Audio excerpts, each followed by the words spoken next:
रंजीत चौटाला ना ही नाम नया है, ना ही पहचान नई है। रंजीत चौटाला, जिनका जन्म हरियाणा के सिरसा में 18 मई 1945 में हुआ, अपने राजनीतिक जीवन के कई उतार चढ़ावों को पार करते हुए इन्होंने जनता के मानस पटल पर अपनी एक अलग पहचान कायम की। मिलनसार, हंसमुख और हमेशा दूसरों की मदद को तैयार रहने वाले रंजीत चौटाला हरियाणा सरकार में बिजली मंत्री और जेल मंत्री की जिम्मेदारी संभाल रहे हैं।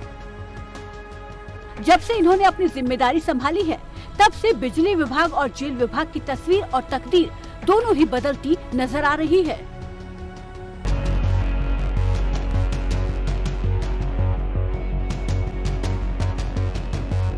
नमस्कार, मैं मनीष कुमार और आप देख रहे हैं खबर फास्ट। दरअसल मनोहर पार्ट 2 की अगर बात करें तो हरियाणा में भाजपा की गठबंधन की सरकार का कुछ समय पहले 3 साल पूरा हो गया।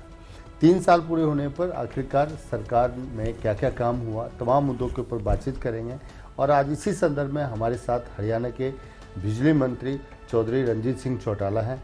उनसे जानेंगे कि 3 साल में बिजली विभाग व जेल विभाग का क्या क्या विकास हुआ और इन्होंने किस तरीके से इस डिपार्टमेंट को लगातार 3 सालों में इनका क्या रिपोर्ट कार्ड है। नमस्कार जनाब। देखिए मनीष जी, बहुत धन्यवाद, थैंक यू। मेरे पास 2 डिपार्टमेंट है, एक पावर है, दूसरा जेल डिपार्टमेंट है। एक न्यू रिन्यूएबल एनर्जी भी कह दें, वो भी इसके साथ जी। सोलर का हो गया जी। पावर के मामले में हमने बहुत अच्छा करा है। मैं ये नहीं कह रहा, एक अभी जब कोविड का टाइम था, सब लोग वीसी पे थे, तो निर्मला सीतारमण जी हमारे ऑनरेबल कैबिनेट मिनिस्टर भारत सरकार में, फाइनेंस मिनिस्टर, उन्होंने वीसी पे हमारे सीएम साहब को कॉन्ग्रेचुलेट करा था कि I congratulate Haryana chief minister for performance for the best management in power sector, and I would send a team from the central government to go and see how Haryana is managing. Would request other chief ministers also that they should send their team to Haryana. They are doing much better. So this is a compliment from the central government. बहुत अच्छा कर रहे हैं। हमारे यहाँ पहले जब मैंने टेक ओवर करा, हमारा लाइन लॉस जो था वो 18% था। आज हम 13.5 पे आ गए। मतलब 3 साल में जब 1% लाइन लॉस कम होता है तो आप समझो कि हमारा 300 करोड़ रुपया बढ़ जाता है। ओके। तो हमने कोई 1500 करोड़ रुपया हमारा इस मामले में रेवेन्यू बढ़ा है। बिजली डिपार्टमेंट में मैं आपको एक बता रहा हूँ कि पूरे हरियाणा में कोई 1400 ना, पूरे देश में 1420 जापान के यूनिट लगे हैं, उसमें अकेले 28% हरियाणा में है। अब इसके बाद ये आप समझिए कि जब हम अच्छा कर रहे हैं तभी जैपनीज हमारे पास आएंगे। पूरे देश का 28% अकेला हरियाणा, जबकि हम आबादी में खाली पूरे देश के 135 करोड़ 40 में हम 3 करोड़ की आबादी है जी। हमारा गुड़गांव, फरीदाबाद, मानेसर, पलवल, रेवाड़ी ये सबसे बड़ा इंडस्ट्रियल हब बन गया। पूरे देश का जो एक्सावेटर मैन्युफैक्चर होता है उसका 80% अकेला हरियाणा मैन्युफैक्चर कर रहा है। पूरे देश के जितनी कार्स मैन्युफैक्चर होती है इसका 51% हम अकेले शेयर कर रहे हैं। पूरे देश का जितना मोटरसाइकिल बनता है उसका 60% हम बना रहे हैं। देखिए, जब भी कोई इंडस्ट्रीज आएगी तो सबसे पहले वो देखेगी कि पावर क्या पोजीशन है। अगर हम बढ़िया नहीं दे सकते तो फिर ये कैसे होता है। नंबर 3, हमारे अभी पिछले दिनों सुप्रीम कोर्ट की गाइडलाइंस हैं, आपका एनजीटी की भी डायरेक्शंस हैं, तो उसमें हमें मतलब आप समझिए कि नवंबर से लेके फरवरी तक, 15 फरवरी तक हमारे जितने जनरेटर्स हैं वो एनसीआर में पोल्यूशन करके बंद हो जाते हैं जी। हमारे सारे एनसीआर में जनरेटर बंद है। उसके बाद भी हमारे यहाँ प्रॉब्लम नहीं है इंडस्ट्री की, सारी इंडस्ट्री पूरे जोर से चली है। जब पूरे नॉर्दर्न इंडिया में एक क्राइसिस आया, गर्मी ज़्यादा आ गई थी, सब जगह हाहाकार मच गया था, हमारे 3 दिन में हमने कंट्रोल कर लिया। हालांकि हमें पहले 3 दिन में झटके आए पर कर लिए। पूरे देश में जितने थर्मल से नज़दीक पड़ोसी राज्यों से मैं नाम नहीं लूँगा, 50% प्रोडक्शन हो गया। हमने तब भी हमारे रैक्स आए, हमने कोल मैनेज करा, हमारे 100% प्रोडक्शन चली। हमारी जगमग योजना जो आई है उसमें 6307 गाँव है हमारे पूरे हरियाणा में जो रेवेन्यू रिकॉर्डेड है। 6307 गाँव में आप ये समझिए कि हम इस वक्त 5700 गाँव में हम 24 घंटे बिजली दे रहे हैं जगमग योजना में, जो हमारे सीएम साहब ने शुरू करी। उसमें पूरे देश में हम पहली स्टेट है जिसमें 84% गांव में रूरल एरिया में 24 घंटे कोई भी ऐसा नहीं करा, हमारे यहाँ हो रही है। तो पावर सेक्टर में कोई मुकाबला नहीं है, हम बहुत अच्छा कर रहे हैं। नंबर 2, इसके साथ ही सोलर पे मैं चर्चा करता हूँ। सोलर में हमें पहले साल 12,000 कनेक्शन मिले, अगले साल हमें 20,000, इस साल हमारा 50,000 का टारगेट है। सोलर में जब ट्यूबवेल के कुसुम योजना में जब हम देते हैं तो उसमें 30% सब्सिडी सेंट्रल गवर्नमेंट देती है फार्मर्स को थोड़ा अपलिफ्ट करने के लिए, 45% स्टेट गवर्नमेंट देती है। फार्मर्स एड पे 25% रहता है, मतलब 8-10 एकड़ ज़मीन तक, 1 एकड़ से 10 एकड़ तक, वो बहुत लोगों का एक बहुत लाइकिंग का प्रोजेक्ट हो गया। उससे कॉस्ट कम पड़ती है। दूसरा जो उससे है, हमारे पूरे देश में हम अग्रणी में हैं, मतलब आप पहले 1-2 में हम आते हैं। हम सबसे ज़्यादा कुसुम योजना में पूरे देश में हम नंबर 1 पे आ रहे हैं। ये हमारा सोलर में भी है। अब सोलर को हम और बढ़ावा दे रहे हैं। अभी हमारी पीछे मीटिंग थी, उसमें फंडामेंटली हमने डिसाइड कर लिया, उसमें ये करा है कि हर ज़िले पे हम 10-10 मेगावाट के जितने स्टेशन सोलर के लगाएं, ताकि फार्मर्स को रात को पानी में नहीं जाना पड़े। दिसंबर जनवरी में पानी में ठंडा, अब आप देखिए 4 दिन से कितना ठंडा है, बाहर आप निकल ही नहीं सकते, हवा चल रही है, चिल्ड है एकदम। इसमें वो जाके पानी में खड़े हो रात के 2 बजे। तो हमारे सीएम साहब ने ये करा कि नहीं, इसके लिए कोई अच्छा रास्ता, तो हम मतलब अच्छे से अच्छा काम करें। हमें हमारे सीएम साहब की पूरी ब्लेसिंग है कि कुछ भी करें, उन्हें पता है कि बहुत अच्छा कर रहे हैं। मैं तो सारी मेरी टीम को, इवन जेई से लेके अपर तक, हमारे सबको बधाई देता हूँ कि बहुत अच्छा कोऑपरेशन मिला है। अब एक सवाल आता है इसमें कि अक्षय ऊर्जा से रिलेटेड है, जो सौर ऊर्जा की बात हम कर रहे हैं, आप किसानों को देना चाहते हैं, लेकिन कोई एक ऐसा डाटा है कि आज तक कितने किसानों ने इसका फ़ायदा उठाया है? क्योंकि अगर धरातल पर देखते हैं तो कहीं ना कहीं जो सौर ऊर्जा से जो ट्यूबवेल लगाना है, या मतलब जो किसान की फैसिलिटीज़ को मुख्यमंत्री, या आप देखते हैं कि उनको रात को दिक्कत ना हो, ठंड में ना हो, गर्मी में परेशानी ना हो, ये बातें ठीक है, लेकिन वो चीज़ धरातल पर कहीं कहीं कम नज़र आ रही है। ऐसा क्यों? हरियाणा में हमने पहली बार कराया जी। आजकल आप पता कर लें, फार्मर ये कह रहे हैं पहले 8 घंटे बिजली मिलती थी, अब जब गेहूं के ऊपर लोग यूरिया डालते हैं, जिसे कहते हैं तुरंत खाद चाहिए, सबके एकदम ज़रूरत होती है। हमने 8 घंटे से 10 घंटे चला दिया, हालांकि सिर्फ 8 घंटे के ट्यूबवेल पे हम 10 घंटे बिजली दे रहे हैं, या हरियाणा ही दे रहा है, और कहीं ये नहीं मिलेगा। नंबर 2, फार्मर्स के हमने जब भी किसी ने करा, हमने पहले 1 मोटर थी, वो ही होती थी कि उसी मोटर को जो लगाएगा लगेगा। अब हमने 8 मोटर्स कर दी। हम ये भी करना चाह रहे हैं कि अब जो जितने कनेक्शन हो गए, आगे के लिए थोड़ा सिंप्लीफाई करना चाह रहे हैं कि लोग अपना पैसा जमा कराएं काउंटर पे, हमारा SDO जेई जाके वहाँ खाली वेरीफाई करे कि हाँ मोटर 3 स्टार है, उसे अप्रूव कर दे, ताकि लोगों को इमीडिएट कनेक्शन मिले। बिजली विभाग की आप सारी बातें बता रहे थे कि भाई बहुत प्रॉफिट में चल रहा है। इससे विपक्ष लगातार सरकार पे सवाल उठा रही है कि जब से भारतीय जनता पार्टी की सरकार बनी है, लगभग 8 साल से ज़्यादा हो गया है। पार्ट 1 की भी बात है और पार्ट 2 की बात है। पार्ट 2 में 3 साल से आप देख रहे हैं, नया प्लांट, बिजली का नया प्लांट राज्य को नहीं मिला। लगातार वो कह रहे हैं कि जो मतलब नया अगर उद्योग आएगा, मतलब पावर प्लांट नया लगेगा तो रोज़गार भी मिलेगा। सर, उसको लेके क्या सरकार कर रही है? देखिए, सरकार आगे का सोच के करती है।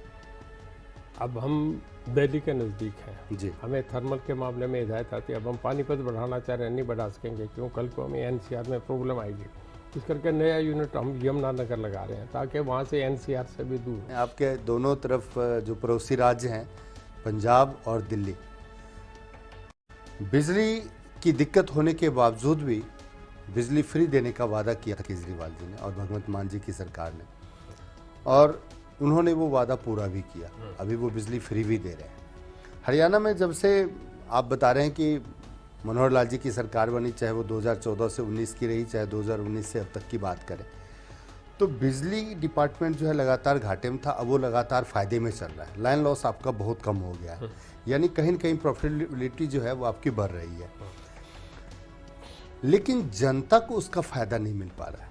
300 यूनिट बिजली फ्री देकर सरकार में बैठे हुए आम आदमी पार्टी दिल्ली में भी और पंजाब में भी, क्या आपको लगता नहीं कि हरियाणा में कुछ ऐसा चीज़ लेके आना चाहिए जो कि, क्योंकि आने वाला जो समय है वो विधानसभा चुनाव भी आना है, लोकसभा चुनाव भी आना है, तो हरियाणा सरकार शब्द है। बिजली मंत्री होते हुए आप इसको किस नज़रिए से देखते एक शब्द है फाइनेंशियली इम्प्लीकेशंस। हैं? जी आप जब ट्रैवल करेंगे तो आप ये देखेंगे कि हवाई जहाज़ में जाऊँ, कार से जाऊँ, प्राइवेट टैक्सी जाऊँ, या ऑटो में बैठ के जाऊँ, या बस से जाऊँ, आपकी जेब पॉकेट क्या अलाउ करेगी उसी हिसाब से करता है। आपने कभी कोई ऐसी दुकान देखी है जिसमें माल देते जाओ, तुम भी ले जाओ, तुम भी ले जाओ, फ्री, कोई चार्ज नहीं है? एक दिन चलेगी, 2 दिन चलेगी, 10 दिन के बाद दुकान बंद हो जाएगी। आप ये जो दुकानें चली है देख लेना, बंद हो जाएगी, चलेंगी नहीं। आप किसी को सब कुछ दान दे के, अब जैसे खाद हम दे रहे हैं, सब्सिडी उसमें जो यूरिया का DAP का जो बैग है वो 3000 रुपये का आता है जी, और लोगों को जो दी जाती है वो 300 रुपये में बैग दिया जा रहा है। आपका DAP का बता रहे हूँ, यूरिया का जो है ये मेरे ख्याल में 1400 कितने रुपए का बैग है, 286 में दिया जा रहा है, सब सब्सिडी दी जा रही है। जी, आप हर जगह जो है ना यूँ फ्री करके चलेंगे तो फिर सरकार नहीं चलेगी। पंजाब का आप देख रहे हैं कि पंजाब सरकार की क्या हालत है, आपने देख ही लिया। दिल्ली में पर कैपिटा इनकम पूरे देश में दिल्ली सबसे बढ़िया नेशनल इंटरनेशनल कैपिटल हो गया। बहुत जो GST है वो सारा रेवेन्यू सेंट्रल गवर्नमेंट सारी स्टेटें चलाती है, तो दिल्ली तो एक एक्सेप्शन हो सकता है वहाँ करते, पर बाकी और जगह कोई भी स्टेट नहीं चला सकती। अगर बात करें जब आप मंत्री बने थे तो मेरी और आपकी मुलाकात हुई थी और ऐसा ही एक इंटरव्यू हुआ था और हमारा एक सवाल था उस समय आपसे, 2019 की बात है ये, कि खुली तार बहुत बड़ी समस्या है हरियाणा में और कई बार देखा गया कि खुली तार के नंगी तार की वजह से कई परिवार का भविष्य जो है वो उजड़ गया। गलती उस परिवार की नहीं थी, कहीं न कहीं डिपार्टमेंट की गलती थी और खामियाजा उस परिवार को भुगतना पड़ा। बहुत सारे ऐसी कई बार मैंने आपको पानीपत के 2-4 बच्चों को आपको मैंने बताया था तो आपने हेल्प भी करवाया था उनको, ठीक है। आपने कहा था कि मनीष जी 1 साल नहीं तो 2 साल हरियाणा में खुली तार की समस्या नहीं रहेगी। आज खुली तार की समस्या कहाँ तक निदान हो गई है या सरकार या आप उसके ऊपर क्या वर्किंग कर रहे हैं? ठीक कह रहे हैं, मैंने ये कहा था जो आप कह रहे हैं, उसमें ये हुआ कि ये काम सारा मैनुअल है जी, जब आप करेंगे तो आपको लाइनें बंद करनी पड़ेंगी। बिल्कुल। अगर जो लाइन जा रही है वो एक जगह की नहीं है, वो आगे 50-10 शहर उससे जुड़ रहे हैं। अगर लाइन बंद करेंगे तो फिर सारी बिजली की समस्या, वो सारा जाके आपको खंभे खड़े करने हैं, तारें उसको टाइट करनी है, खींचनी है, तो उसमें पूरे देश में अगर समझे तो जाल बिछा हुआ है, बहुत लंबा काम है, सारा मैनुअल है। कोई ऑटोमेटिक होता हो तो आदमी 10 दिन में कर दे, तो इसमें थोड़ा सा समय ज़रूर लग रहा है, पर पहले से बहुत बेहद इम्प्रूवमेंट है। दूसरी बात, आपके पास जेल भी है। जेल को लेके भी आपसे बात हुई थी कि जेल में बहुत सारे आधुनिक चीज़ें लगाएंगे, कैदियों को फैसिलिटीज़ दी जाएगी और सुनने में ऐसा भी आया है कि हरियाणा में कोई ऐसा जेल बन रहा है जो सबसे बड़ा जेल, अगर बात करें तिहाड़ जेल की बात करें कि तिहाड़ जेल से बड़ा शायद जेल इंडिया में नहीं है, तो उससे भी बड़ा कोई जेल या सिक्योरिटी वाइज उससे भी मतलब अच्छा जो है जेल हरियाणा में ये बन रहा है या बनाने की कोई योजना है? देखिए, हमारे यहाँ 20 जेलें हैं जी, 3 सेंट्रल हैं, बाकी हरियाणा की जेलें हैं। इन जेलों में कोई 26,000 आदमी रह रहे हैं और हमारे यहाँ मैं आपको पहली एक बात बताऊँ। पहली बात तो ये है कि हम सिक्योरिटी जेल हमारी इस करके है कि आपको दूसरी स्टेटों में नाम नहीं लूँगा, कहीं सुरंग से कैदियों निकल जाते हैं, कहीं दीवार से फांद के कैदी भाग जाते हैं, इस तरीके की वारदात है। हरियाणा में एक भी आज तक ऐसी घटना नहीं है। इक्का दुक्का मोबाइल मिल जाता है। अब एक आप समझे कि 100 एकड़ की जेल है या 80 एकड़ की जेल है तो बहुत बड़ी हो गई। अब उसमें कोई भी आदमी ऊपर से मोबाइल फेंक सकता है, अंधेरा है, रात को आप इतने पे नहीं रह सकते। आप एक ऐसी चीज़ है जिसे इतना चेक नहीं कर सकते, इतने में कोई भी आदमी, अंदर भी कोई सारे युधिष्ठिर नहीं है, जेल में भी ऐसे आदमी हैं जो मिले होते हैं जी। पर हमने काफ़ी इस पर रोक लगाई है, बहुत कुछ हम और जेलों से हमारा बहुत है। उसके जेल का कॉन्सेप्ट सबसे पहले इंग्लैंड के लोगों ने स्टार्ट करा। लोग समझते जेल में महकमे कुछ, मैंने बहुत स्टडी करा, बहुत मुझे इसमें मज़ा आया देख के करने में। और अब उसके बाद आज वर्ल्ड में सबसे बड़ी ऑस्ट्रेलिया की जेलें हैं। हमने हमारे स्टाफ को सबको बाहर भेजा, देख के वो कौन सी जेलें हैं, हम कैसे इम्प्रूवमेंट क्या कर सकें। हमने एक कमेटी भी बनाई, उन्होंने भी सुझाव दिए जो हमने तुरंत इम्प्लीमेंट कर रहे हैं। उसके बाद खाने में बहुत इम्प्रूव, आप जेल में कभी जाके देखें, बहुत इम्प्रूवमेंट करें। हमारी जेल में मिठाइयाँ बने। अम्बाला की बेकरी देखो, ऐसी बेकरी कहीं भी नहीं मिलेगी, बाज़ार में भी नहीं जो हमारा अम्बाला बेकरी दे रहे हैं। अब सालासर में जो आता है उसके लिए भी सवा मणि हम कर रहे हैं कि उसे थोड़े प्रॉफिट पे करो, अच्छी चीज़ें बनाओ। सफाई से लोगों को देखिए मिल रही है तो लोग लेंगे, लाइन लगेगी। नंबर 3, हमारी जेलों में हम बाइफरकेट कर रहे हैं, क्रिमिनल 1% भी नहीं है। हम चाह रहे हैं कि अच्छे लोग हैं, उन्हें हमारा मकसद एक है कि उन्हें कैदी नहीं समझे, उन्हें अच्छा बना के जाएं। जब कोई जेल से छूट के बाहर जाता है तो एक इम्प्रेशन है, घर में नौकर रखना हो के कहाँ कह जी जेल से छूट के आए तो कोई कहता नहीं नहीं इसको तो बाहर भेजो, इंटरव्यू छोड़ देंगे उसका, क्योंकि जेल से छूट के आए, उसकी बैकग्राउंड ऐसी बन गई। हम चाह रहे हैं कि सुधर के जाए, अच्छे लोग बन के जाए। जेल में भी लिख दिया अच्छे बनो घर चलो। इस वक्त हमारी जेलें बहुत बढ़िया है, सफाई में भी व्यवस्था भी, अंदर सब हम क्रिकेट ग्राउंड बना दिए, सब कुछ लोग खेल रहे हैं जो जैसा करना चाहिए। बिल्कुल, आपने बताया जेल में काफ़ी सारा सुधार हुआ है, पहले भी आपने बताया, लेकिन लास्ट में कुछ 6 महीने साल भर की अगर घटना की अगर बात करें तो ऐसी भी घटना हरियाणा के जेलों से आ रही है जो फिरौती मांगने की जो बात है वो भी हरियाणा के जेलों से कहीं ना कहीं सामने आ रहा है। आप किस नज़रिए से इसको देख रहे हैं? देखिए, हम बहुत तेज़ी से इसे करने जा रहे हैं। कहीं भी इस तरीके की बात कोई आती है तो उसे तुरंत चेक करो और उस कैदी को तुरंत हमने उसे बैरिक में भेज दिया, उस पर सख्ती कर दी, पाबंदी कर दी, मोबाइल का करो। पर कहीं न कहीं कोई इक्का दुक्का ऐसा घटना बहुत कम, बहुत रेयर टू रेयर ऐसी हुई है। बाकी हमने जो आप जो बात कह रहे थे सिक्योरिटी की, हमने जैमर भी लगा दिए सब जगह ताकि ये कोई पॉसिबिलिटी रहे ना फ़ोन जाने की। अब हमारी एक जेल बन रही है यहाँ रोहतक में जी, 19 एकड़ में है, उसमें तकरीबन 100 करोड़ रुपया लगेगा। स्टार्ट होगी अगले इसी साल में तैयार हो जाएगी। उसे हाई सिक्योरिटी जेल कह रहे हैं। वो नॉर्दर्न इंडिया में एक मॉडल होगी, उसमें 50 जैमर लगे होंगे, लेटेस्ट इक्विपमेंट्स उसमें होंगे और उसमें 3 टायर सिक्योरिटी हमने कर दी। तो हमें ये सब कुछ करने के बाद भी हम उसे संभाल के कर रहे हैं। वो हमारी जेल बहुत ही एक नया मॉडल होगी। अब कुछ राजनीतिक बातें भी हो जाए। हाँ बिल्कुल बिल्कुल।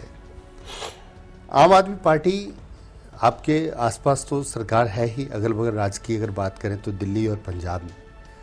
हरियाणा में जिसके बारे में लगातार आपसे भी बात होती थी और सत्ता पक्ष और विपक्ष दोनों की मैं बात करूंगा, तो कहते भाई इनकी कोई हरियाणा में दाल गलने वाली नहीं। लेकिन अगर बात करें तो हरियाणा में छोटी सरकार जो जिसको आप कहते हैं पंचायत की कहें या नगर निगम की करें, जिला परिषद की कहें, तो कहीं न कहीं आम आदमी पार्टी खाता खोलने में कामयाब रही। आने वाले चुनाव में आप किस नज़रिए से देखते हैं? देखिए, अल्टीमेटली तो वोटर डिसाइड करता है जी, पर हरियाणा में किसी पार्टी को पैर जमाने में बहुत समय लगता है।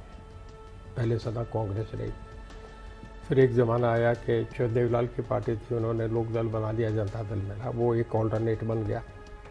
अब इसके बाद बीजेपी बन गई जी, आज बीजेपी हरियाणा में आ गई। पिछले मतलब ये सेकेंड टर्म, आज 8 साल कंप्लीट हो गए बीजेपी की सरकार है।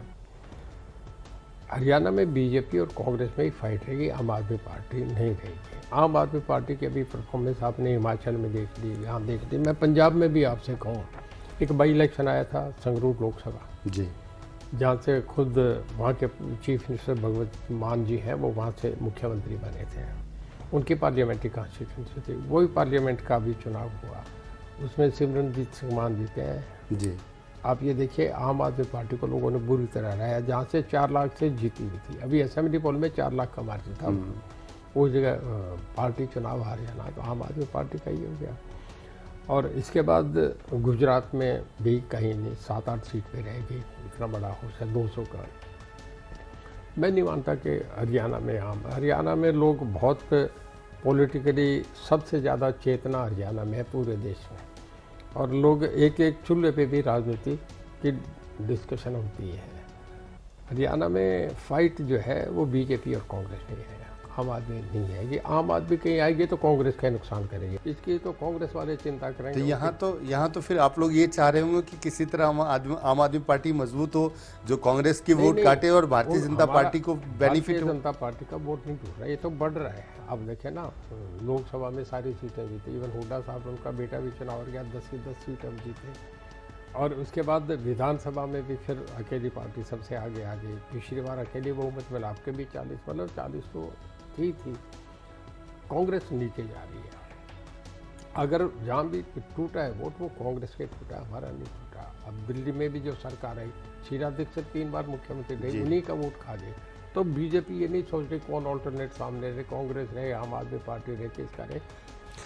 बात करें, राहुल गांधी भारत जोड़ो यात्रा कर रहे हैं और उनका पड़ाव जो है वो हरियाणा में ही है और हरियाणा में भारत जोड़ो यात्रा जो है लगातार चल रहा है और काफिला जो है दिन प्रतिदिन सरकार के लिए चिंता का विषय बनता जा रहा है क्योंकि भीड़ बहुत बढ़ रही है। किस नज़रिए से आप देखते हैं कि वाकई में भूपेंद्र सिंह हुड्डा को जो कमान मिला है, तो क्या लगता है कि कांग्रेस एकजुट होकर वाकई में भारत जोड़ो यात्रा कर रही है या कुछ और देख रहे हैं? देखिए, यात्रा से मैं आपसे बताऊँ, वो चले थे साउथ से, जी, पूरे देश की यात्रा है। उनके चलने के बाद गुजरात में चुनाव आए। गुजरात में कांग्रेस कभी भी इतना पूरली परफॉर्मेंस नहीं रहा जो अब के उनका हुआ है, सबसे नीचे कांग्रेस चली गई। और हरियाणा में तो मैं ये समझ रहा हूँ कि देखिए, राहुल जी का अब तक का पहले तो जो इम्प्रेशन था वो ये था कि कोई सभा भी नहीं कराना चाहता कि राहुल जी की, बिल्कुल ये मीडिया भी यही कहता था, मैं और नाम तो कुछ नहीं कहूँगा। अब जो हुआ है, नज़दीकी स्टेट है, इतनी दूर से जब कोई आदमी चला आ रहा है तो उसका एक प्रचार बहुत हो गया, मीडिया बहुत उठाता है। मैं आजकल देख रहा हूँ अखबार में सब जगह खबर ही आपकी उनकी वो है, आपके टीवी पे भी, चैनल पे सारे दिन वो चीज़ दिखाएंगे तो एक आदमी देखता तो है ना कि क्या हो रहा है। अब वो हरियाणा क्योंकि दिल्ली के नज़दीक है, वो घूम रहे हैं, यहाँ ये सब कांग्रेस लोग मेहनत कर रहे हैं, तो भीड़ भूड़ ऐसा नहीं कह सकते। देखिए, किसी पे भी कोई चले तो 5-7 हज़ार आदमी, 10 हज़ार आदमी उसके साथ हो सकते हैं। स्टेट वाइज पूरी पार्टी लगी है, पर इसका कोई ज़्यादा मतलब नहीं होता। आज कोई भी आदमी चलेगा, अगर मैं कहीं चलना शुरू करूँगा और इसे पॉपुलराइज करके करें तो भीड़ आ जाती है। आखिरी सवाल आपसे जानना चाहूँगा चौधरी साहब कि चंडीगढ़ का ये सबसे पहले कि जजपा और भाजपा के गठबंधन की सरकार है, क्या लगता है आपको? कई बार देखने को स्थिति परिस्थिति कुछ और ही लगती है। विपक्ष लगातार सरकार के ऊपर हमलावर है, विधानसभा में भी आपने देखा, विधानसभा के बाहर भी हुड्डा साहब लगातार आरोप दर आरोप सरकार के ऊपर लगाते रहते हैं। आप कैसे देखते हो गठबंधन की सरकार को? देखिए, भारतीय जनता पार्टी की जो जेजेपी की सरकार है, गठबंधन की सरकार है, कोई दो राय नहीं। और आपस में दोनों पार्टी के मिनिमम हम पे उनका आपस का एग्रीमेंट, अंडरस्टैंडिंग है। 3 सालों के बहुत बेहतर चल रही है, एक दिन भी ऐसा नहीं है कि आज टूट रही है। अब आगे ये पार्टी हाईकमांड का फैसला है, हमारे मुख्यमंत्री जी का फैसला है, धनखड़ साहब करेंगे, उनके या दुष्यंत जो डिप्टी चीफ है वो करेंगे, या फिर उनके जो प्रेसिडेंट हैं आपके निशांत सिंह जी, उनका आपस का बैठ का फैसला है। मैं अब तक समझ रहा हूँ कि कहीं ऐसी दिक्कत की बात नहीं है, हमारा ठीक चल रहा है। बाकी अब कब क्या फैसला वो उनका करने के बाद है, मैं नहीं समझता कि हमारे कोई इस तरीके की बात है। सरकार चलेगी 5 साल पूरी से, तो वो भी कह रहे हैं, हम भी कह रहे हैं चलेगी। एक लगातार शुरू से बचपन से आपका चंडीगढ़ के साथ नाता जो है शुरू से रहा है, यहीं आपकी स्टडी भी हुई है। आज से अगर 25, 30 से 40 साल पहले की चंडीगढ़ की बात करें या चंडीगढ़ की हिस्ट्री की बात करें और आज चंडीगढ़ की बात करें, कैसे देखते हैं आप? देखिए, मैं आपसे बताऊँ, मैं 60s में चंडीगढ़ आ गया था जी। मेरी सारी एजुकेशन चंडीगढ़ के यहीं गवर्नमेंट कॉलेज से मैंने ग्रेजुएशन करा था। मेरे फादर, आप ये समझिए कि 52 से एमएलए हैं। हमारी फैमिली में सबसे पहले 1937 में पहला कांग्रेस का एमएलए हमारे घर से मेरे बड़े अंकल बने थे। बाबू जी की उम्र कम थी। चंडीगढ़ आबाद होना हुआ था 1954 के बाद। ये बहुत बढ़िया सवाल पूछा। उससे पहले राजधानी जो थी हमारी शिमला होती थी, और जॉइंट हरियाणा हिमाचल एक ही स्टेट थी, हिमाचल भी साथ था। शिमला कैपिटल होती थी। जब चंडीगढ़ बना तो ये 54 में बना, 1954 में। ये भी था कि बहुत शिमला एक तरफ कॉर्नर में था, पंजाब हरियाणा वालों को आने में बहुत दिक्कत थी, ठंडा भी था। तो ये करके ये तय हुआ कि चंडीगढ़ अलग राजधानी बना ली जाए। जब चंडीगढ़ राजधानी बनाई तो यहाँ कोई ज़मीन लेने को तैयार नहीं था। बहुत इस तरीके से औने पौने दामों में ज़मीन देगी, पैसा गवर्नमेंट ने दिया कि तुम बसो आके। हमारा जो शुरू में जब चंडीगढ़ बना, मैं बता रहा हूँ, ये 62 की बात है, 62 से पहले 57-58 में ये बन गया था। पहली विधानसभा 62 में ये शुरू है, जिस विधानसभा को आज आप देखते हैं, ये हमारी पहली। शिमला राजधानी होती थी। जब यहाँ गर्मियों में राजधानी होती थी तो हमारा जो होम साइंस कॉलेज है, इसकी असेंबली हॉल में राजधानी होती थी। गवर्नर हाउस हरियाणा जो है, अभी गवर्नर हाउस हरियाणा, जी ये पंजाब के सीएम का हाउस था। इसमें भीमसेन सच्चर, गोपीचंद भार्गव उसमें रहे थे, वो चीफ मिनिस्टर हाउस था। पंजाब राज में था, तब तो ज्वाइंट पंजाब था। और ये जो हमारे सीएम रहते हैं अब, जिसमें मनोहर लाल जी, ये जो था, इसमें Gopichand Bhargava as finance minister रहते थे। जिस हाउस में आप बैठे हैं, इसमें प्रताप सिंह कह रहा हूँ एज रेवेन्यू मिनिस्टर रहे, फिर एज चीफ मिनिस्टर भी थी हाउस में रहे। जो अभी पंजाब सीएम हाउस है, इसमें जो रणबीर सिंह जो हुड्डा साहब के फादर थे, वो इरिगेशन पावर मिनिस्टर थे, वो उसमें रहते थे। और चंडीगढ़ में पहले एक 22 सेक्रेटरी था, बाकी बाजार था ही नहीं। ये तो सारा मेरे देखने में नीलम सिन्हा, जगत सिन्हा, केची, ये सब बाद में बने हैं। सारा बीच से खाली पड़ा होता था, बस एक लेक थी और एक सेक्रेटरीट था। विधानसभा तब बन रहे थे, 62 में ये विधानसभा चली थी। तो चंडीगढ़ तो सारा सामने, बहुत लोगों को इन बातों का पता नहीं जो हुए। एमएलए हॉस्टल एक होता था, दूसरा बाद में बना था। तो हम पहले जब ज्वाइंट पंजाब का हरियाणा अलग हुआ तो फिर ये दूसरा हॉस्टल बना था। बहुत बहुत धन्यवाद चौधरी साहब। धन्यवाद जी, थैंक यू। दरअसल ये हमारे साथ बिजली मंत्री रणजीत सिंह चौटाला थे। सरकार के 3 साल पूरे होने के बाद आज हमने बातचीत की कि आखिरकार पावर डिपार्टमेंट, चाहे सोलर ऊर्जा है, चाहे बिजली विभाग है, चाहे जेल विभाग है, इसमें 3 साल में सरकार की क्या रिपोर्ट कार्ड बनी और सरकार किस तरीके से काम करे, तमाम मुद्दों के ऊपर बातचीत हुआ। वहीं पे सबसे अहम बात कि बिजली विभाग जो 2014 तक घाटे में चल रही थी, वो कहीं ना कहीं आज प्रॉफिट में चलती नज़र आ रही है। लेकिन फ्री बिजली देने की बात पे चौधरी साहब ने कहा कि फ्री में आखिर कब तक हम बांटते रहेंगे, क्योंकि दुकान में सामान अगर होगा तो फ्री में बांटने के बाद दुकान में सामान नहीं रह जाएगा, तो फिर सामान कहाँ से आएगा। इन तमाम चीज़ों का सवालों का जवाब दिया इन्होंने। और राहुल गांधी की भारत जोड़ो यात्रा के ऊपर इन्होंने कहा कि ये यात्रा सभी लोग करते आ रहे हैं, राहुल जी आज कर रहे हैं। अगर यहीं पे जेपी नड्डा जो भारतीय जनता पार्टी के राष्ट्रीय अध्यक्ष हैं, या प्रधानमंत्री नरेंद्र मोदी, या अमित शाह गृह मंत्री हैं, या मुख्यमंत्री मनोहर लाल ही क्यों न खुद पैदल यात्रा करे, तो शायद इससे ज़्यादा कहीं और भीड़ नजर आएगी। धन्यवाद सर।